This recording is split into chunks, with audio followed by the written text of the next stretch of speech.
Hello বন্ধুরা, কেমন আছেন? আশা করব সবাই খুব ভালো আছেন, ভালো থাকবেন, সুস্থ থাকবেন। এখানে আমি ট্যাংরা মাছ ভেজেছি, এখানে আলু আর ডালের বড়ি ভেজে রেখেছি। ভাজাটা দেখাইনি, ভাজাটা দেখাতে হয় না, সবাই পারে ভাজতে। আচ্ছা, এখানে ধনেপাতা আছে, এটাকে আমি বাটবো। আর এখানে আছে পেঁয়াজ আর কাঁচা লঙ্কা বাটা মিক্সারে। আচ্ছা, এবার এই তেল গরম হয়ে গেছে, পেঁয়াজটা আর কাঁচা লঙ্কা বাটাটা দিয়ে দিচ্ছি।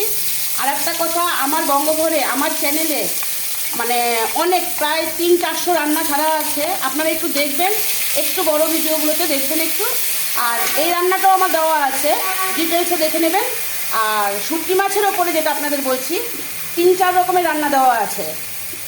কলমি শাক দিয়ে শুটকি মাছ, তারপরে কচু শাক দিয়ে শুটকি মাছ, শুটকি বাটা, সবজি শুটকি সব দেওয়া আছে। আচ্ছা, এটা হোক, হ্যাঁ দেখাচ্ছি। আচ্ছা, নুন আর হলুদ দিয়ে দিচ্ছি। এবার একটু কষিয়ে নেবে, একটু জল দিয়ে কষিয়ে নেবে।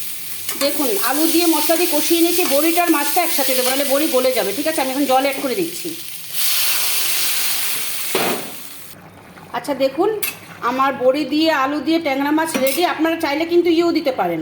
আর এটা হচ্ছে ধনেপাতা বাটা। বাটাটা দিয়ে আর বেশি রান্না করবেন না।